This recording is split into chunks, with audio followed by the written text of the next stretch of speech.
La evangelización. Como toda la iglesia habla de Jesús. Por J. Max Dawes. Capítulo 3. Conectando a la iglesia con una cultura de evangelización. Como mencioné antes, si eres parte de una iglesia sana que tiene una cultura de evangelización, eres parte de la mejor forma de evangelización que existe. ¿Cómo funciona este principio en la iglesia? Pon a un lado cualquier objeción pragmática en contra de esta idea. Estamos hablando de un concepto profundamente espiritual y bíblico. Jesús dijo, en esto conocerán todos que sois mis discípulos, si tuviereis amor los unos con los otros, Juan 13:35. Un poco después, estando con sus discípulos, oró pidiendo que ellos tuvieran unidad, para que el mundo crea que tú me enviaste, Juan 17:20 y 21. Jesús dice que el amor que tenemos unos por otros en la iglesia es una declaración de que hemos sido verdaderamente convertidos. Y cuando estamos unidos en la iglesia, mostramos al mundo que Jesús es el Hijo de Dios. El amor confirma nuestro discipulado. La unidad confirma la deidad de Cristo. ¡Qué poderoso testimonio! Hay muchos pasajes en la Escritura que instruyen y dan forma a nuestros esfuerzos evangelísticos, pero estos versículos son fundamentales porque nos muestran que la iglesia debe ser una cultura de evangelización. Deberíamos usar estos versos como catecismo para nuestros hijos. Pregunta, ¿qué acción confirma nuestra conversión genuina a Cristo? Respuesta, amar a otros cristianos. Pregunta, ¿y cómo mostramos que Jesús es el Hijo de Dios? Respuesta, uniéndonos con otros creyentes. La iglesia local es el Evangelio hecho visible. Si debemos mostrar una imagen del Evangelio mediante nuestro amor unos por otros, esto debe tener lugar en una congregación local con personas que han hecho juntas un pacto en amor para ser una iglesia. No es un amor abstracto, sino un amor para personas que viven en el mundo real. No puedo decirte cuántas veces he escuchado de parte de no creyentes que la iglesia les resultó extraña, pero lo que les atrajo a la comunión fue el amor que había entre sus miembros. Pero el Evangelio es proyectado no solamente a través de nuestro amor. ¿Has pensado alguna vez en cuántas instrucciones bíblicas Dios ha diseñado para la iglesia que, si se siguen correctamente, sirven como proclamaciones del Evangelio? Al buscar una cultura de evangelización, no rediseñamos la iglesia para la evangelización. En vez de esto, permitimos que aquellas cosas que Dios ya ha diseñado para la iglesia proclamen el Evangelio. Jesús no se olvidó del Evangelio cuando edificó su iglesia. Por ejemplo, los bautismos son imágenes de la muerte, la sepultura y la resurrección de Jesús. Estas imágenes muestran cómo su muerte es nuestra muerte y cómo su vida es nuestra vida. La Santa Cena proclama la muerte de Cristo hasta que Él regrese y nos lleva a confesar nuestros pecados y a experimentar el perdón una vez más. Cuando oramos, oramos las verdades de Dios. Cantamos las grandes cosas que Dios ha hecho por nosotros a través del Evangelio. Damos financieramente para hacer avanzar el mensaje del Evangelio. La predicación de la palabra presenta el Evangelio. De hecho, para empezar, la predicación de la palabra de Dios es lo que forma la iglesia. Y, una vez que está formada, a la iglesia se le da la tarea de hacer discípulos, quienes son luego enviados a predicar el Evangelio para formar nuevas iglesias. Este ciclo ha venido sucediendo desde que Jesús ascendió al cielo y continuará hasta que regrese. Lo que sucedió en Austin. Recientemente visité High Point Baptist Church en Austin, Texas. El pastor, Juan, me pidió impartir un seminario acerca de desarrollar una cultura de evangelización. Yo hablé y la gente hizo preguntas. Entonces alguien me hizo una pregunta de esas que parecen tener una respuesta obvia. Muchos vietnamitas se están mudando a la comunidad en torno a nuestra iglesia. ¿Qué hará la iglesia para alcanzarlos? Por un lado, esta pregunta era muy buena. Un miembro había reconocido que tenía el privilegio y la responsabilidad de alcanzar a estas personas con el Evangelio. Ella vio una oportunidad para hacerlo. Por otro lado, la formulación de la pregunta parecía implicar que la responsabilidad de alcanzar a estas personas estaba sobre la iglesia, no sobre la persona que se dio cuenta de la oportunidad. Pero una cultura de evangelización es el fundamento, no algo que va de arriba hacia abajo. En una cultura de evangelización, las personas entienden que la tarea principal de la iglesia es ser la iglesia. Ya hemos visto que las mismas prácticas de la iglesia son un testimonio en sí mismas y de ellas mismas. Por supuesto que la iglesia apoya y ora por tener oportunidades evangelísticas y alcanzar a otros, pero el papel de la iglesia no es crear programas. La iglesia debería cultivar una cultura de evangelización. Los miembros son enviados desde la iglesia para evangelizar. Sé que esto puede sonar un poco exigente, pero es muy importante. Si no entiendes esto correctamente, puedes trastocar a la iglesia, o puedes estar equivocadamente enojado con el liderazgo de la iglesia. Así fue como respondí a la pregunta en High Point, que la iglesia diseñe programas para alcanzar a los vietnamitas no es lo mejor que pudiera suceder. Lo mejor es que tú pienses cómo puedes alcanzarlos. Te recomendaría aprender algo sobre la cultura vietnamita, tal vez aprender algunos saludos en su idioma, probar su comida y conocer algunas de las luchas que enfrentan al vivir en la cultura de la mayoría. Acércate e invita a los amigos que hagas para que vengan a tu casa, a un estudio bíblico o a la iglesia. Entonces, quizá, algunos de vosotros podríais pensar en mudaros para vivir en la comunidad vietnamita con el propósito de dar testimonio del Evangelio en esa comunidad. Lo que siguió a mi respuesta fueron las miradas desconcertadas de los presentes. Pero había gran alivio en la cara del pastor Juan, quien estaba agradecido de que no le hubiese impuesto un nuevo programa evangelístico para que lo desarrollara. Después añadí, y cuando traigas a tu amigo de la comunidad a la iglesia, ahora todos participan, todos deben estar alcanzando a la gente. Esto es una cultura de evangelización. No se trata solo de ser amigable, aunque eso es necesario, sino que se debe tener una profunda conciencia de que estamos en esto juntos. En una iglesia sana, los visitantes deben ver el Evangelio en todo lo que hacemos. Por eso cantamos la palabra, oramos la palabra y predicamos la palabra. Queremos que la gente oiga el Evangelio en la reunión. Y cuando llevamos a cabo las ordenanzas, queremos que vean el Evangelio y lo escuchen nuevamente cuando explicamos lo que hacemos. Cuando los creyentes vivimos el Evangelio sale de nosotros. Esta es una imagen de cómo funciona una cultura de evangelización. Sé que es un poco radical, y ni siquiera sugerí que inscribieran a sus hijos en la escuela con los niños vietnamitas. Algunos me acusarán de no preocuparme por la comunidad vietnamita porque le dije a la iglesia de Ha Point que no organizara un programa patrocinado para alcanzar a este colectivo. Pero diría que la mejor manera de preocuparse por esa comunidad o por cualquier comunidad es darles el Evangelio para que ellos vengan a la fe. Es mejor llegar a esta meta a través del testimonio de una iglesia que tiene la cultura de evangelización, mediante miembros que hacen amigos con gente vietnamita, con quienes luego pueden compartir el Evangelio. Este enfoque tiene un impacto mucho mayor que un programa de iglesia para distribuir ropa, una guardería, ir puerta por puerta, organizar un carnaval de niños o cualquier otra cosa bien intencionada que las iglesias hacen. En un sentido, todas las iglesias tienen una cultura de evangelización de un tipo u otro. Incluso las iglesias que rechazan la evangelización tienen una cultura de evangelización, aunque no sea bíblica. La pregunta no es, ¿tenemos una cultura de evangelización?, sino, ¿está nuestra cultura de evangelización sana o enferma? Quiero defender que la principal razón por la que las culturas de evangelización de las iglesias están enfermas no es porque temamos al hombre o porque no tengamos la estrategia o el método correcto, aunque estos asuntos son importantes, sino que no entendemos lo que la iglesia es. 1 o 2 grados de desvío te llevan lejos del objetivo. Una de las mejores experiencias que tuve cuando dirigía un viaje de estudiantes en Kenia fue volar con un piloto misionero que nos ayudaba con el programa. Peter había estado volando desde antes que existiera el GPS, cuando un piloto navegaba usando una brújula y la intuición. Peter llevaba a nuestros estudiantes a los lugares más remotos para cumplir con sus responsabilidades. A veces había espacio en el avión para que yo los acompañara. Después de dejar al estudiante, yo me convertía en el copiloto de Peter. Peter despegaba, estabilizaba el avión y me daba la oportunidad de dirigir el vuelo. Yo llevaba el avión sobre el Great Rift Valley, sobre la reserva del Masai Mara y alrededor del Mount Kenya, el cual se alzaba como una gran torre al pasar volando.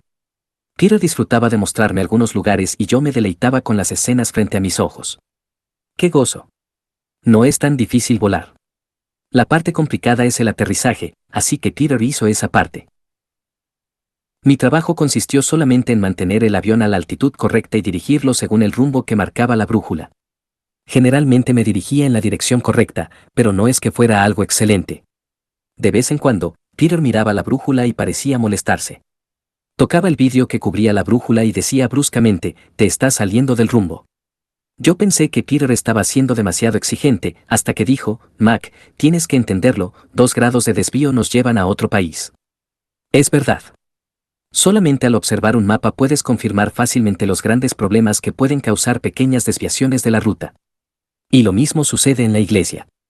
La raíz del problema con la pregunta en Ha Point no era que la mujer no entendiera la evangelización, el problema era que no entendía la iglesia. Ella se desvió unos grados solamente, pero ese par de grados fuera de rumbo la llevaron a otro lugar.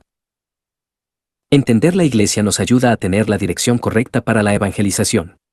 De manera que primero tenemos que pensar acerca de la iglesia y qué hace que una iglesia sea sana. Definiendo qué es la iglesia. Supongamos que estás comprando en un centro comercial y alguien se acerca con un portapapeles y un bolígrafo y te pregunta, por favor, defina iglesia de la mejor forma que pueda. ¿Podrías responder? ¿Y si te preguntara después, cuáles son los componentes necesarios y suficientes de una iglesia? ¿Te quedarías sin palabras? Si es así, no estás solo. He vivido con misioneros y los he visitado alrededor del mundo por décadas. Muchos de ellos se hacen llamar plantadores de iglesias. Son personas increíbles, extraordinarias. Con todo, a menudo me sorprende los pocos que son capaces de definir bíblicamente qué es una iglesia. Cuando explican lo que es una iglesia, sus definiciones están basadas en sus propios sentimientos y en estrategias humanas. Me encantan las iglesias de Acts 29, una red que se dedica a plantar iglesias. Ojalá hubieran más así.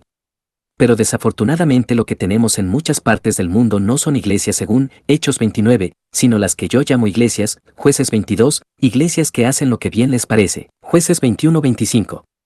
En lugar de esto, necesitamos iglesias firmemente arraigadas en las Escrituras. Estuve con un misionero que estaba liderando un equipo de plantación de iglesias en Rusia. Era y es un hermano en Cristo extraordinario. Está totalmente comprometido con la obra del Evangelio. Posee un corazón de siervo y se sacrifica por la obra. Además, es un líder que influye profundamente en la vida de aquellos con los que trabaja. Cuando me dijo que su principal llamado era plantar iglesias, me emocioné. Pero cuando comencé a hacerle preguntas acerca de la iglesia, parecía no saber qué dirección tomar. Finalmente, lleno de frustración, dijo, bueno, de acuerdo, entonces ¿cómo definirías tú lo que es una iglesia? Yo le respondí, bueno, los componentes esenciales de una iglesia se entienden mejor en tres categorías: lo que la iglesia es, lo que la iglesia hace y cuál es la misión de la iglesia. Estuvimos hablando acerca de la iglesia hasta muy tarde esa noche. En resumen, aquí comparto lo que le dije. La fe cristiana no tiene ninguna categoría para los creyentes que no son miembros de una congregación local. La iglesia no es, y nunca ha sido, opcional para el creyente. Sin embargo, aun cuando la iglesia juega un papel tan fundamental en nuestro discipulado, el miembro promedio tiene una asombrosa variedad de ideas acerca de lo que la iglesia debería ser, ideas que no están enraizadas en la Biblia. Ciertamente, las iglesias tienen la libertad de hacer muchas cosas. Las iglesias son libres para construir edificios o reunirse en salones alquilados, pueden hacer que la congregación se siente en bancos o en el suelo. También tienen la libertad, bajo la autoridad de la palabra, de diseñar estrategias específicas para cumplir un amplio rango de mandamientos bíblicos. Por ejemplo, las iglesias pueden crear ministerios musicales, proveer comida, organizar reuniones de oración para hombres, poner en marcha escuelas cristianas o desarrollar grupos pequeños. Pero, ¿cuáles son los componentes esenciales, las cosas que son tanto necesarias como suficientes? Si quitas todo, ¿cuáles son las partes irreducibles de una iglesia? Esto es fácil de saber. Por ejemplo, quita la escuela cristiana y todavía tienes la iglesia. Pero quita la predicación regular de la palabra de Dios, ya no hay iglesia. Todo cristiano debería saber lo que hace que una iglesia sea una iglesia. Y una respuesta bíblica en cuanto a lo que hace que una iglesia sea una iglesia resulta sorprendentemente simple, al menos sobre el papel. Lo que la iglesia es. Una iglesia local es una asamblea de cristianos nacidos de nuevo, bautizados, que hacen un pacto en amor para reunirse regularmente bajo la autoridad de las Escrituras y el liderazgo de los ancianos para adorar a Dios, ser una imagen visible del Evangelio y, al final, dar gloria a Dios. Juan 3:1-8, 13:34 y 35, Hechos 2:41, 14:23, Efesios 3:10, Colosenses 3:16, 2 de Timoteo 3:16 y 17, Hebreos 10:24 y 25. Lo que la iglesia hace. Una iglesia solo debe hacer algunas cosas para ser una iglesia. Las personas se reúnen regularmente en el amor del Evangelio para oír la palabra predicada, cantar, orar, dar y practicar las ordenanzas del bautismo y la Santa Cena. Los miembros, aquellos que han hecho juntos un pacto, se preocupan amorosamente unos de los otros, 1 de Corintios 12:12-26, incluso mediante la práctica de la disciplina en la iglesia, Mateo 18:15-17. La misión de la iglesia. La iglesia es el plan estratégico de Dios para la evangelización. Este plan tiene una misión primordial: ir a todas las naciones para hacer discípulos, enseñándoles a obedecer todo lo que Cristo ha mandado, incluyendo formar nuevas iglesias, Mateo 28:18-20. Aquí está, 4 frases sobre la iglesia que ocuparon menos de una página, pero que nos toma toda una vida para vivirlas. Pero esta definición descarta el concepto que muchos tienen de la iglesia. No es un edificio, Tampoco es meramente una reunión social de creyentes. Requiere un compromiso de unos con otros en una comunidad local. Una iglesia no tiene, de forma intencionada, miembros que no sean cristianos. Y solamente aquellos que han sido bautizados deberían ser miembros. La iglesia no es un mercado de buenas ideas para vivir bien, sino que es una fraternidad sometida a la palabra de Dios. Una iglesia sana. Acabamos de definir lo que es una iglesia. Ahora veamos lo que es una iglesia sana. Es importante decir que las características mencionadas arriba no describen una iglesia perfecta, la cual no existe a este lado del cielo. Tampoco estamos tratando de distinguir entre una iglesia verdadera en contraste con una iglesia falsa. Más bien, queremos distinguir entre iglesias verdaderas que están enfermas e iglesias verdaderas que están sanas, y queremos ayudar a las iglesias enfermas para que se mejoren. Existen muchas maneras en las que los cristianos pueden ignorar los fundamentos básicos de una iglesia sana. 1. Se pueden dar discursos motivacionales en lugar de la predicación de la palabra de Dios.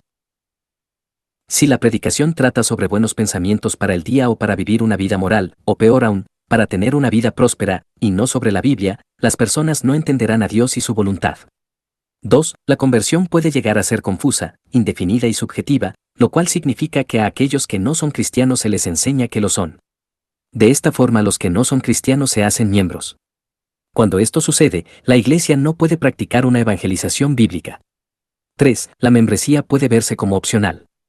Sin embargo, no puedo amar a las personas, más allá de un amor teórico idealizado, si no sé quiénes son. Debo comprometerme con ellos y ellos conmigo. 4. A los no creyentes se les puede dar posiciones de liderazgo en una iglesia. ¿Tengo que decir algo más con respecto a este asunto? No obstante, esto sucede a menudo, especialmente en iglesias que no tienen membresía. 5. Las cosas difíciles pueden quedarse a un lado. Muy a menudo fallamos en amar a las personas que no nos agradan.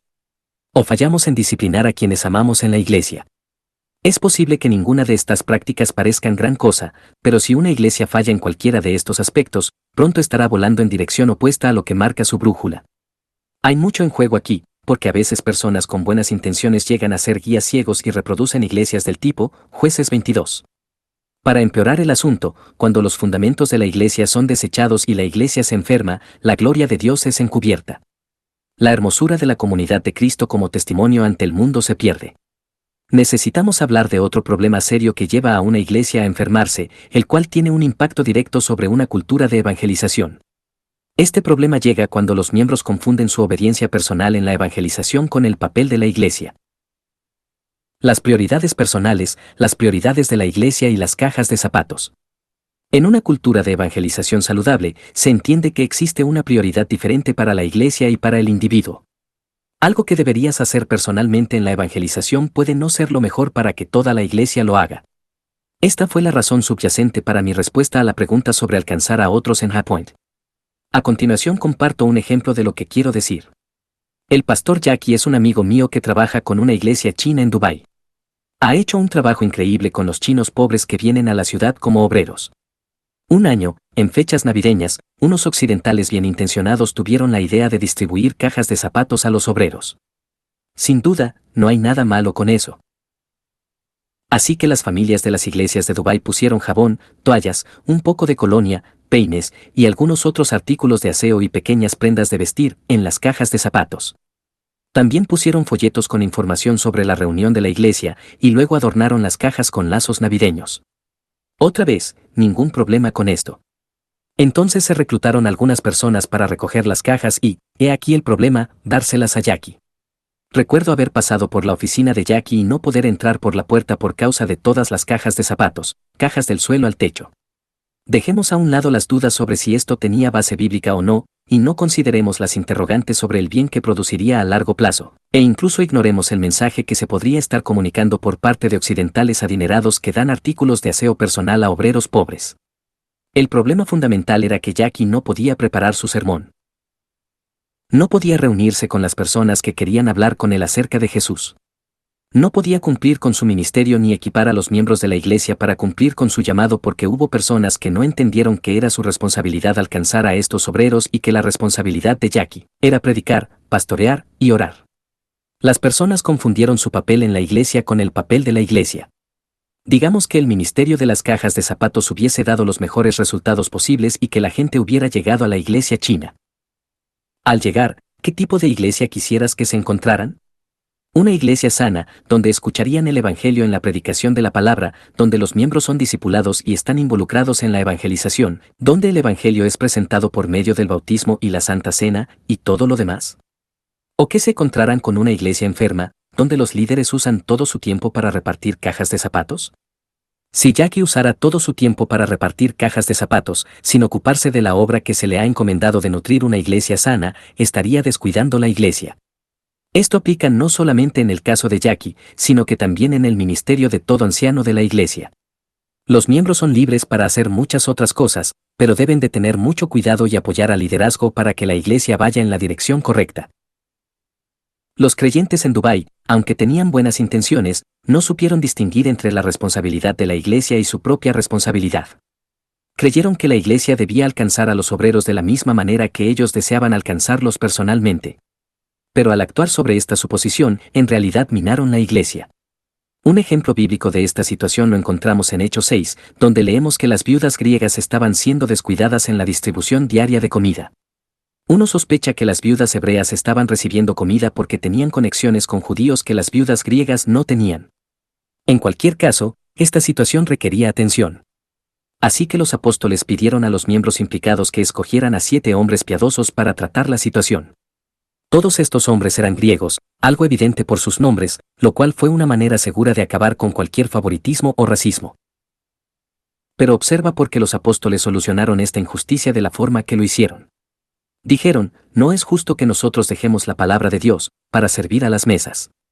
Buscad, pues, hermanos, de entre vosotros a 7 varones de buen testimonio, llenos del Espíritu Santo y de sabiduría, a quienes encarguemos de este trabajo.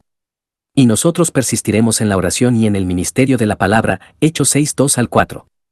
Los miembros individuales de la iglesia fueron llamados para dar un paso al frente y solventar ellos mismos un problema, con el propósito de proteger el ministerio principal de los líderes de la iglesia, el ministerio de la palabra y la oración.